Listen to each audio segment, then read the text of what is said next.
Risking lives to save lives. Entebbe. The flight was hijacked by a group of Palestinian German terrorists. There's 248 passengers, 30% of which were Jews. All non-Jewish passengers were released except for one French citizen. There were 12 crew members who had the option of being released, but decided to stick with its passengers throughout the whole massacre. No, I got it. Operation Entebbe, otherwise known as Operation Thunderwise. The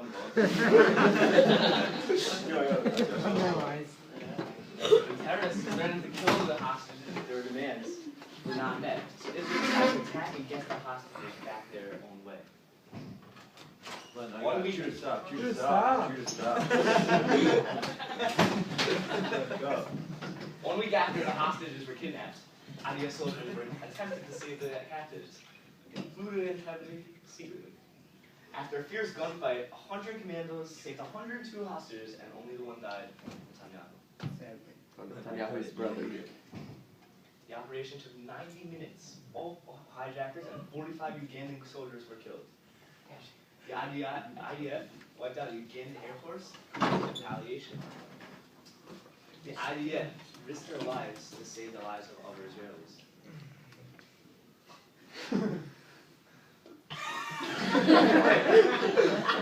Big bear. Idi Amin, the Ugandan tyrant. Which one? No, wrong one. Did you do any research, my friend?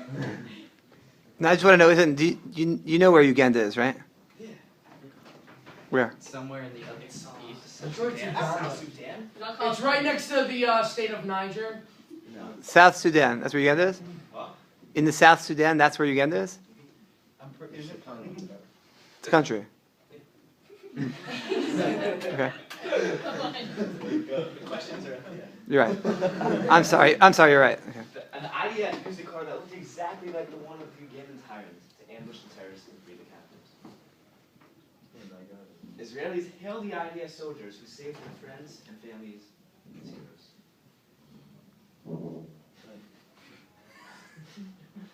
Did you make this? Of course. Thank you. Read. Does your life come first? Ooh, good question.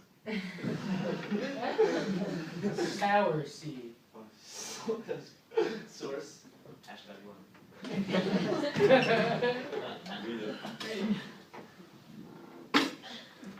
Shenim Shahayim Rulocha. Biyad Echad Mehan Kihun Shel Mayim Im Shotim. Shnehem Mat Mesim Im Shota Echad Mehen Megia. Story is there's two guys who are walking together. There's only one bottle of water remaining. If each drink half, they would both die. If one drinks, they will make it back.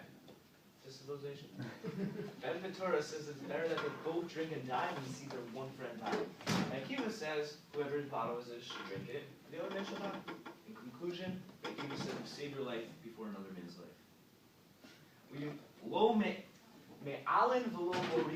do not save them from mortal danger, nor do we not place them into mortal danger. We just leave them alone. So what was that about? You said Glenn, I got it.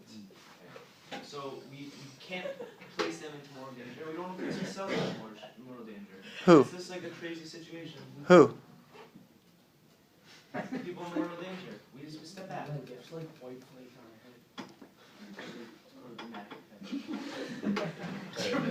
Fine. Is one obligated to sacrifice oneself for Klal Yisrael? This is source number 3. Poloni,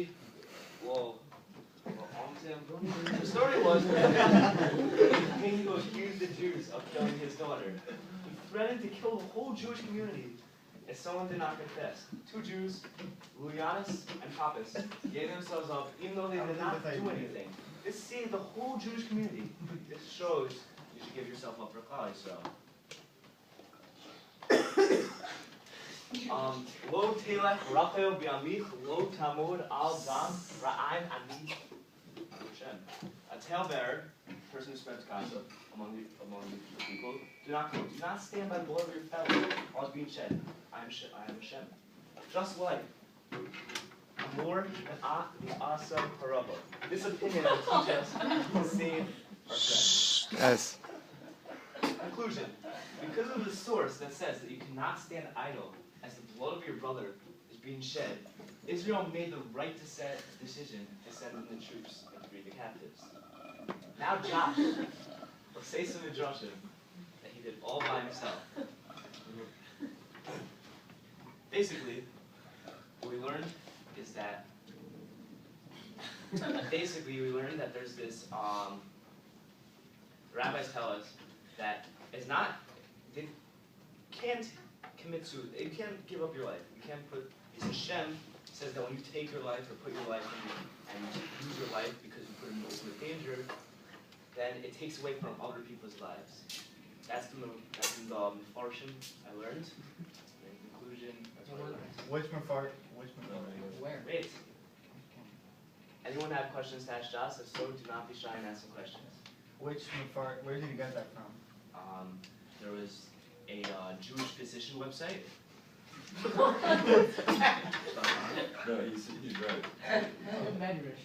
And then there's a halacha website that was on. Yeah, but where did the halachas come from? Okay. Next question. How much work did you put into making the slideshow? Three? Yeah. 4 maybe. Thank 5. you. 5 what? Or what? Hours? I think you did a great job. Looking good. Chowder. Did you really learn this? The only question I have for you is to you. Oh! Shots fired! Any other questions? How much you down? What was the midrash? How much you down on me? Lent, how much you down on me? Can you repeat the midrash you said? No one's taking questions. Yeah. Okay, so Josh, what was the topic again? It was basically about halachic. No. Don't pull it back up. X off. What was the topic? It's about risking your life. Saving your lives. Is that halachically permissible? Can you put yourself where you know that there's a good chance you'll die, but you know you're call Yisrael? Very What good. were some examples you used? Very good. Lent, what were some examples you used? What were some examples you used in the slideshow without looking? First of all, it's nice to raise your hand, but Teddy. Yeah? They knew there was a good chance they were going And to who was the general for Uganda? Uganda. Like, he had a really weird name, like Yeah, but shouldn't you know this? Abu Mamu. Yeah, I said It's not Abu Dhabi either. What was that Rashi you brought up? And then there's also a story about these two, about this king that wanted to use blood libels to like kill community. However, What's the story? Wait, Len, can I ask you a question? yes. Okay, before we get back to all the stories that you told, Mary Search, you could be in here for this if you'd like to be. The question is like this. Yeah, the question is, how did you know what to do for the slideshow? Guys in the show are going to want to know how to do the similar kind of thing. How did you know like what type of sources to use, and how did you figure it out? Are you saying my individual sources or like the groups? No, because like how did you know? Like I didn't. How did you know? I wanted 3 sources online. What do you mean? How did I get my sources? Yeah, no, I'm saying, did you go into Haiku? You knew what to do. You knew like the instructions. Oh, haiku is no longer. I'm saying, did you go on Haiku? No. But I was part of the group. So you prepared a presentation, but you didn't go on Haiku, right? So you got other people go on Haiku for you. Nah, but I got the sources from online, and we could go back to the sources. It's nice then. Now, no, I'm saying you don't have to go back to the sources. It's fine. I see that if you have the sources, that's great. But if you went to Haiku, I think you would have found something very, very important. Can we go on? Let's go on Haiku. Wait, Len, you want to read source Just number go on 1 for Haiku. Bestorchi again and tell me what it's about? Just go on Haiku. Just go on Haiku. Escape. Go on Haiku. It escaped. Len, did you check out Haiku? I did not. I think you should have. Go on Haiku.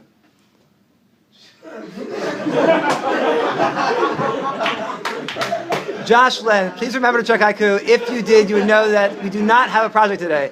That means your presentation was unnecessary, but appreciated nonetheless. Thank you for demonstrating why it is important to check haiku. Round of applause, guys. Round of applause.